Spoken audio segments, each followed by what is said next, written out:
Partie 4.3, linéairement indépendant, système générateur et base. Définition. On a V un K espace vectoriel et on a V1 jusqu'à VP des vecteurs de V. Ces vecteurs-là sont dits linéairement indépendants, ou on peut dire cette famille-là, elle est libre si pour n'importe quel scalaire alpha 1 jusqu'à alpha p appartenant à K, si on veut résoudre cette équation somme i allant de 1 jusqu'à p alpha i vi égale à 0, donc vi ce sont les vecteurs qu'on a et qu'on veut et qu'on définit qu'ils sont linéairement indépendants, et alpha i ce sont les scalaires à trouver pour résoudre l'équation somme i allant de 1 jusqu'à p alpha i vi égale à 0. Si on trouve une solution unique alpha 1 jusqu'à alpha p égale à 0, ça c'est la solution unique. Donc, ces vecteurs sont linéairement indépendants. Pourquoi je dis une solution unique? Parce que tout simplement, si vous prenez tous les alpha 0, 0 va n'importe quel vecteur, c'est 0, vous faites la somme de 0 p fois, ça va être aussi 0. Donc, toujours alpha i égale à 0, ça c'est une solution. Mais si vous calculez cette équation-là et vous trouvez une solution unique qui est alpha i égale à 0, alors cette famille-là, elle est dite famille libre. Sinon, si je peux trouver d'autres solutions, ce n'est pas la solution unique alpha i égale à 0, tous les alphas sont nuls. Donc, si j'ai au moins un alpha qui n'est pas nul, donc les alpha i, les scalaires ne sont pas tous nuls, et on a somme i allant de 1 jusqu'à p alpha i vi égale à 0, dans ce cas-là, la famille, elle est dite liée et on dit des vecteurs qui sont linéairement dépendants. Donc, je veux continuer avant de donner un exemple. Lorsque les vecteurs sont linéairement dépendants, cela veut dire que on a un vecteur et une combinaison linéaire des autres. Par exemple, je donne tout simplement un exemple de vecteur dans R2. Donc, vous avez R2 comme on... Si je donne par exemple le vecteur U, ça c'est le vecteur U et ça c'est le vecteur V par exemple. Est-ce que U et V sont libres ou liés? Est-ce que vous pouvez écrire U en fonction de V ou bien V en fonction de U? Non. Mais si je prends ce vecteur-là, qu'est-ce que vous pouvez dire? Vous pouvez dire par exemple que U plus V, c'est ce vecteur-là. Donc si je veux le nommer W. Donc là, il y a une relation entre U, V, W. C'est pour cela qu'on dit que U, V, W sont liés. Parce que W égale U plus V. Donc, si je veux écrire la relation, on a W égale U plus V. Donc, W moins U moins V égale à 0. Donc, on a trouvé des scalaires qui n'ont pas tous nuls. Et on a 1 fois W, ça c'est le premier scalaire, moins 1, ça c'est le deuxième scalaire fois U, deuxième scalaire, moins 1, c'est le troisième scalaire fois V, égale à 0. Donc, on a trouvé des alphas non tous nuls avec U moins U moins V moins plus W égale à 0. Mais si je prends U et V tout seul, vous ne pouvez pas écrire U en fonction de V. Il n'y a pas une relation U égale à quelque chose fois V. Donc, la seule équation qui le relie U à V, c'est 0U plus 0V égale à 0. Et dans ce cas-là, U et V sont libres, alors que dans le premier cas, on a U, V et W sont liés. Maintenant, comment on va montrer que des vecteurs sont libres ou liés? Donc, soit vous devez trouver les alphas. Donc, vous écrivez somme i allant de 1 jusqu'à p de ce que vous avez. Pour être plus clair, je vais donner un exemple. Donc, si je prends l'exercice 4.4.6, on a des vecteurs dans R3, les vecteurs U, V, U1, U2, U3, U4. Et nous, ce qu'on veut savoir, si ces 4 vecteurs sont linéairement indépendants ou pas.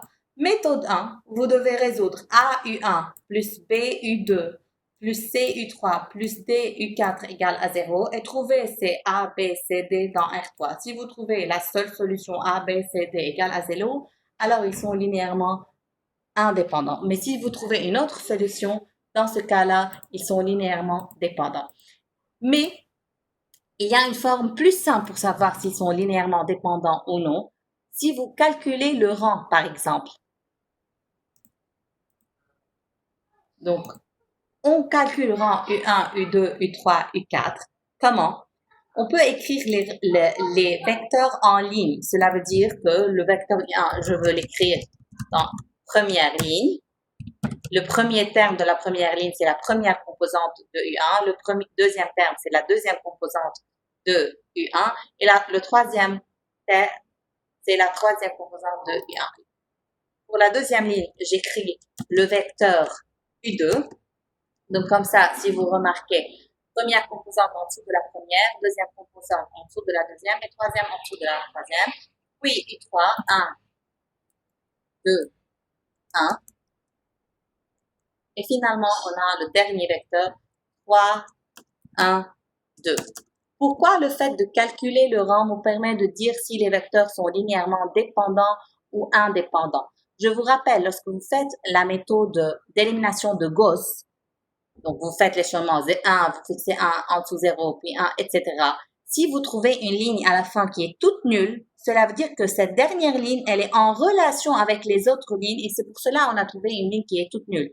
Donc, dans ce cas-là, puisqu'on a écrit chaque ligne correspond à un vecteur, si vous faites l'élimination de Gauss, vous faites la forme échelonnée de cette matrice-là et vous trouvez une ligne à la fin qui est toute nulle, cela veut dire que ce dernier vecteur, il est en relation avec les autres.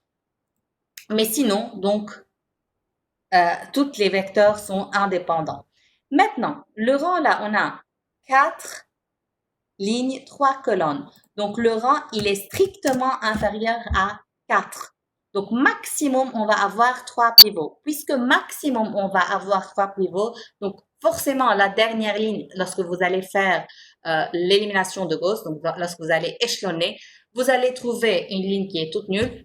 Donc, vous pouvez déduire directement que ces vecteurs-là sont linéairement dépendants. Donc, l'idée, j'ai 4 vecteurs, je cherche le rang. Si le rang est strictement inférieur à 4, directement, vous pouvez déduire qu'ils sont liés. Mais si j'ai 4 vecteurs, je cherche le rang et le rang est 4, alors ces 4 vecteurs-là sont linéairement indépendants.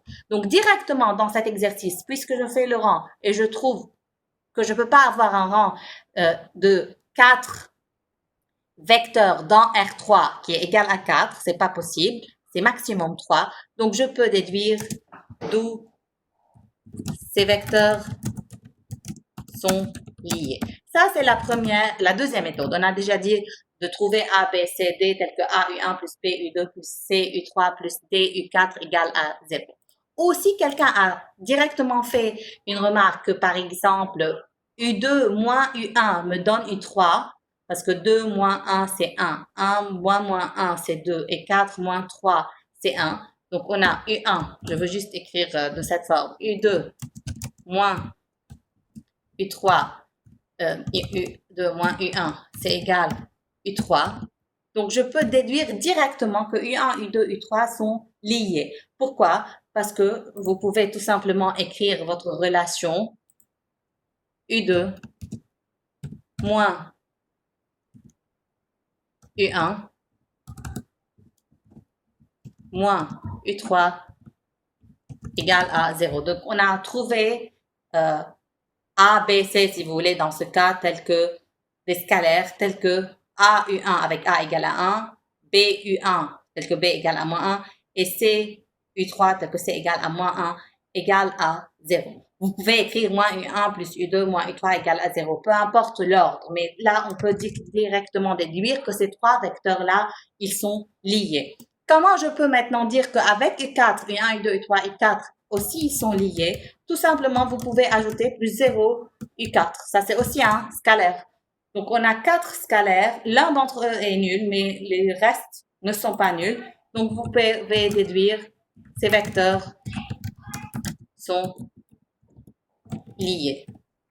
Donc, vous avez trouvé plusieurs méthode. Le rang, si vous pouvez déduire une relation entre ces vecteurs, ou bien calculer A, B, C, D, tel que A, U1 plus B, U2 plus C, U3 plus D, U4 égale à 0. Si vous trouvez une solution unique, A égale B égale C égale D égale à 0, ils sont libres. Mais si vous trouvez une autre forme, comme par exemple ici, donc ils sont liés. C'est aussi